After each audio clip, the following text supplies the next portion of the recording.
தொடர்ந்து இந்த நேரத்திற்கான தலைப்புச் செய்திகளை பார்க்கலாம். சென்னையில் மழைநீர் வடிகால் பணிகளை ஆய்வு செய்த முதலமைச்சர் மு.க. ஸ்டாலின் பணிகளின் நிலை குறித்து அதிகாரிகளிடம் கேட்டறிந்தார்.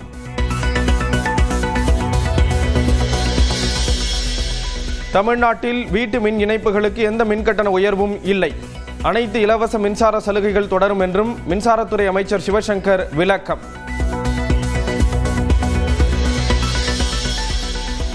தற்போது மின்கட்டண உயர்வு குறித்து எந்த ஆணையையும் தமிழ்நாடு மின்சார ஒருங்குமுறை ஆணையம் வெளியிடவில்லை. மின்கட்டண உயர்வு தொடர்பான தகவல்கள் பரவிய நிலையில் அமைச்சர் சிவசங்கர் விளக்கம். டாஸ்மாக் அதிகாரிகளுக்கு அமலாக்கத்துறை மீண்டும் சம்மன். பொது மேலாளர் சங்கீதா, துணை பொது மேலாளர் கௌரி சங்கர் நாளை ஆஜராக உத்தரவு.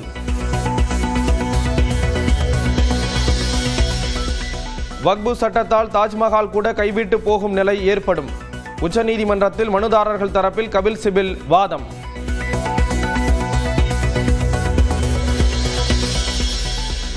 ரவி மோகனும் தானும் பிரிய மூன்றாவது நபரே காரணம் என ஆர்த்தி குற்றச்சாட்டு. ரவிமோகன் வாழ்வில் ஒளியை கொண்டு வந்தவர்தான், தங்கள் வாழ்வில் இருளை கொண்டு வந்ததாக பாடகி கணேஷா மீது விமர்சனம்.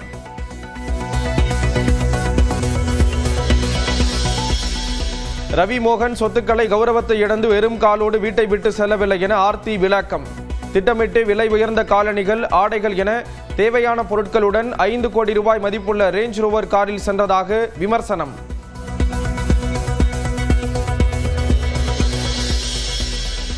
வீட்டோடு மாப்பிள்ளையாக இருந்தேன் என ரவிமோகன் கூறியதற்கு ஆர்த்தி மறுப்பு. பிள்ளைகளை கருவிகளாக்கி அனுதாபம் தேட நினைப்பது தாம் அல்ல என்றும் காட்டம்.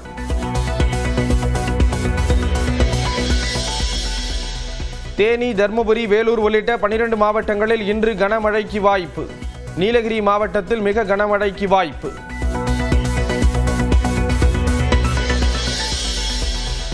கேரளாவில் இருந்து பைக்கில் வந்தவர்களிடம் சிக்கிய 70 லட்சம் ரூபாய் ரொக்கம் மற்றும் 200 கிராம் தங்கம்.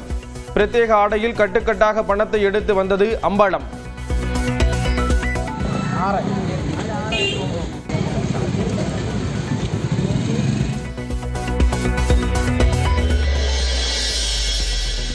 சிவகங்கை மாவட்டம் திருப்பத்தூர் அருகே கல்குவாரியில் மண் சரிந்து விபத்து.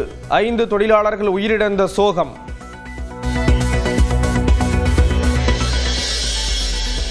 சிவகங்கை கல்குவாரி விபத்தில் சிக்கியவர்களை மீட்கும் பணியில் தீயணைப்பு துறையினர் தீவிரம். திருநெல்வேலி பகுதியிலிருந்து சிவகங்கை விரைகிறது தேசிய பேரிடர் மீட்பு குழு. செங்கல்பட்டு மாவட்டம் பரனூர் சுங்கச்சாவடியில் திருடிய லாரியுடன் சென்னை நோக்கி சென்ற போதை ஆசாமி. படியில் நின்றபடி லாரியை நிறுத்த போராடிய காவலர்.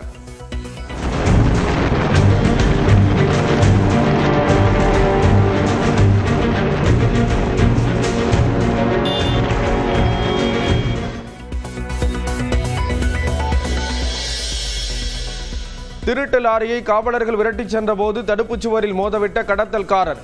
ஆத்திரத்தில் தாக்குதல் நடத்திய பொதுமக்கள்.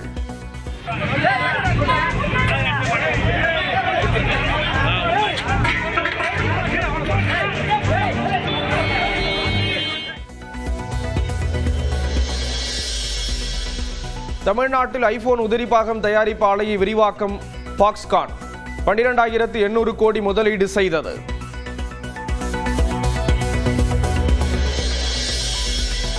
தமிழ்நாட்டில் காலியாக உள்ள 400 உள்ளாட்சி காலி பணியிடங்களுக்கான வாக்காளர் பட்டியல் வெளியீடு. வாக்குப்பதிவு மைய விவரங்களும் இணையதளத்தில் வெளியிட்டது மாநில தேர்தல் ஆணையம்.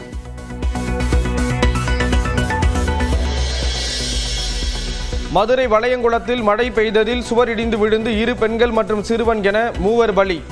மின்தடை ஏற்பட்டதால் வீட்டிற்கு வெளியே அமர்ந்து பேசிக் கொண்டிருந்த போது நேர்ந்த சோகம்.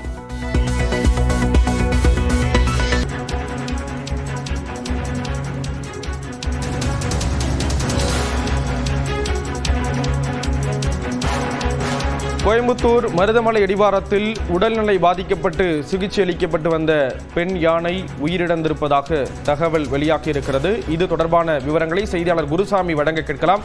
குருசாமி, தொடர்ந்து பல்வேறு கட்ட நடவடிக்கைகள் மேற்கொள்ளப்பட்டு வந்த நிலையில் தற்பொழுது யானை உயிரிழந்திருக்கிறது. என்ன காரணம் சொல்றாங்க?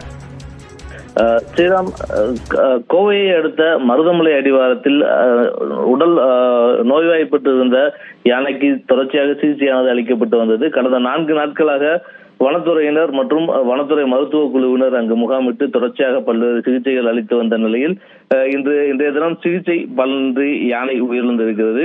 யானைக்கு தொடர்ச்சியாக யானையை மீட்பதற்கான யானைக்கு சிகிச்சை அளிப்பதற்கான அனைத்து நடவடிக்கைகளையும் வனத்துறையினர் மேற்கொண்டு வந்தார்கள். குறிப்பாக யானைக்கு முதல் முறையாக ஹைட்ரோதெரபி சிகிச்சை என்ற ஒரு சிகிச்சையும் இன்றைய தினம் அளிக்கப்பட்டது. யானையை தண்ணீருக்குள் நிறுத்தி அதை அதனுடைய நோய்களை சிகிச்சை மூலம் யானையை மீட்டெடுப்பதற்கான ஒரு முயற்சியும் இன்றைய தினம் நடத்தப்பட்டது. முதல் முறையாக இந்த ஹைட்ரோதெரபி சிகிச்சை அளிக்கப்பட்டிருந்த நிலையில் அந்த சிகிச்சை கை கொடுக்கும் என வனத்துறையினர் மற்றும் வனத்துறை மருத்துவ குழுவினர் எதிர்பார்த்திருந்த நிலையில் அந்த சிகிச்சை பலனளிக்கவில்லை. அந்த சிகிச்சை பலனளிக்காமல் யானை உயிரிழந்திருக்கிறது. இது வனத்துறையினர் மற்றும் மருத்துவ குழுவினரிடையே ஒரு மிகப்பெரிய அளவில் அதிர்ச்சியை ஏற்படுத்தி இருக்கிறது. யானையை எப்படியாவது மீட்டெடுத்து விடலாம் என்ற ஒரு நம்பிக்கையில் தொடர்ச்சியாக சிகிச்சைகள் அளிக்கப்பட்டு வந்தது.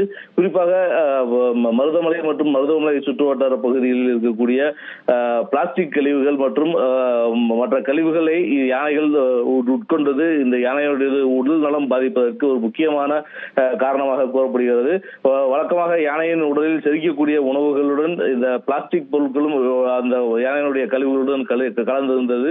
அங்கிருந்த யானையினுடைய கழிவுகளை பரிசோதித்ததில் வனத்துறையினர் அறிந்து கொண்டார்கள். தொடர்ச்சியாக யானையின் உடல்நிலை கடுமையாக பாதிக்கப்பட்டிருந்த நிலையில் யானைக்கு தொடர்ச்சியாக சிகிச்சை மூலம் யானையை மீட்டெடுக்க முடியும் என்ற ஒரு நம்பிக்கையில் தொடர்ச்சியான முயற்சி மேற்கொள்ளப்பட்டு வந்த நிலையில் தற்பொழுது அந்த முயற்சி தோல்வியடைந்திருக்கிறது. யானை தற்பொழுது உயிரிழந்திருக்கக்கூடிய நிலையில் அடுத்த கட்ட நடவடிக்கைகள் குறித்து வனத்துறையினர் ஆலோசனைகளை மேற்கொண்டு வருகிறார்கள். குறிப்பாக இந்த புதிய முறையிலான இந்த ஹைட்ரோதெரபி சிகிச்சை பலனளிக்கும் என எதிர்பார்க்கப்பட்ட நிலையில் அந்த சிகிச்சை பலனளிக்காமல் போனது வனத்துறையினர் மத்தியில் ஒரு மிகப்பெரிய சோகத்தை ஏற்படுத்தி இருக்கிறது. ஸ்ரீராம், தகவல்களை வழங்கியதற்கு நன்றி குருசாமி. நடிகர் ரவி மோகனும் தானும் பெரிய 3வது நபராக உள்ளே வந்த கணேஷா தான் காரணம் என ஆர்த்தி புதிய விளக்கம் அளித்திருக்கிறார். நடிகர் ரவி மோகனும் ஆர்த்தியும் திருமண வாழ்விலிருந்து அண்மையில் பிரிந்த நிலையில் இருவரும் மாறி மாறி குற்றச்சாட்டுகளை முன்வைத்து வந்தனர். இந்நிலையில் விவகாரத்தில் மீண்டும் விளக்கம் அளித்துள்ள ஆர்த்தி, தனது வாழ்வின் ஒளியாக வந்தவர் என எந்த கணேஷாவை ரவி குறிப்பிட்டாரோ அந்த கணேஷா தான் தாங்கள் பிரிவதற்கு காரணம் என வெளிப்படையாக தெரிவித்துள்ளார். கணேஷா தான் எங்கள் வாழ்வில் இருளை கொண்டு வந்ததார் என்றும் ஆர்த்தி சாடியுள்ளார். விவாகரத்து ஆவணங்கள் தாக்கல் செய்யப்படும் முன்பே எங்கள் வாழ்க்கையில் அந்த 3வது நபர் உள்ளே வந்துவிட்டார் என்றும் அவர் குறிப்பிட்டுள்ளார். தீய வழியில் ரவி சென்றதாகவும் அவரை பாதுகாக்க முயற்சித்த தனக்கு கட்டாயப்படுத்திய மனைவி என்ற பட்டம் கிடைத்துள்ளதாகவும் ஆர்த்தி வேதனை பகிர்ந்துள்ளார். அதேபோல வீட்டோடு மாப்பிள்ளையாக இருந்ததாக ரவிமோகன் கூறுவதும் பொய் என்றும் ஆர்த்தி தெரிவித்துள்ளார். வீட்டை விட்டு ரவிமோகன் ஒன்றும் வெறுங்காலோடு செல்லவில்லை என மறுத்துள்ள ஆர்த்தி, தெளிவாக திட்டமிட்டு தேவையான பொருட்கள் மற்றும் 5 கோடி ரூபாய் மதிப்புள்ள ரேஞ்ச் ரோவர் கார் உள்ளிட்டவற்றோடு தான் வீட்டை விட்டு சென்றார் என்றும் விளக்கம் அளித்துள்ளார்.